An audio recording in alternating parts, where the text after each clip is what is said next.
Isomeria. Se você vai fazer a segunda fase de algum vestibular, vale a pena dar uma pincelada nisso, porque é muito comum, principalmente a FUVEST, cobrar pelo menos um item de questão de orgânica sobre isomeria. Na isomeria plana, as moléculas possuem a mesma fórmula molecular. O que vai mudar é, por exemplo, a função. Aqui, essas duas moléculas possuem a fórmula molecular C5H10O. Só que quando eu escrevo, essa daqui é a minha fórmula molecular, quando eu escrevo a fórmula estrutural, eu vejo que, na verdade, uma é um álcool e a outra é um éter. Então, a isomeria de função, a mesma fórmula molecular com funções orgânicas diferentes. Agora, isomeria de cadeia, de novo, mesma fórmula molecular, C4H10. Só que quando eu escrevo as duas, eu vejo que uma tem uma ramificação. E a outra não, a outra é uma cadeia normal. Então, isomeria de cadeia, o tipo de cadeia é diferente. Isomeria de posição. Novamente, eu tenho a mesma fórmula molecular, C3H8O.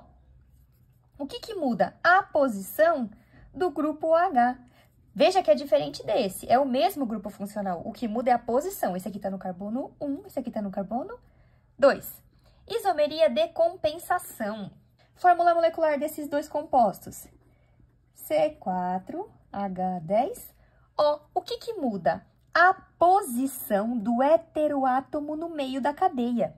Veja que aqui também é a mesma função orgânica, mas o oxigênio está no meio da cadeia, ele não está assim terminal como o OH, ele faz parte da cadeia principal. Então, nesse caso, a gente chama compensação, não posição. Agora, isomeria espacial. A gente divide ela em duas, ótica, ou configuração, e geométrica. Vou começar pela geométrica, que é mais fácil. A geométrica, eu vou dividir a molécula. Geralmente, a molécula vem assim, ó, com dupla ligação. Pode ser uma molécula cíclica, mas é muito raro cair. Eu vou passar um plano aqui sobre a dupla ligação. E eu vou analisar os ligantes, a posição dos ligantes. É isso que muda na isomeria espacial, a posição. Eu vejo que o CH3 aqui estão ambos para cima. Aqui, eles estão um para cima e outro para baixo.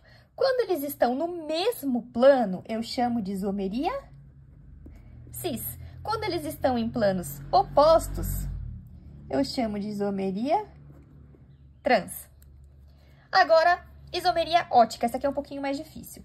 A gente vai trabalhar com imagem especulares. O que é isso? Se eu colocar um espelho aqui, eu vejo que essa molécula é a imagem especular dessa, quer dizer, uma é o reflexo da outra no espelho. Isso aqui é o que a gente chama de isomeria ótica. E a condição para ter isomeria ótica é o quê? O carbono quiral, também chamado de carbono assimétrico. Qual que é a principal característica desse carbono? Os 4 ligantes do carbono são diferentes. O que significa ser diferentes? Não ter repetição de nenhum. Aqui eu tenho um flúor, hidrogênio, bromo e cloro. Não se limitem a átomos, pode ser uma cadeia também. Aqui, por exemplo, eu podia ter CH3. Aqui eu teria que ter CH3 também. E essa cadeia podia continuar, por exemplo, CH3, CH2, CH3, CH2. Desde que este carbono aqui, que é o carbono que a gente chama de assimétrico, tem os 4 ligantes diferentes. Se eu tiver um CH3 terminal, eu não posso ter mais nenhum dos outros 3 como CH3.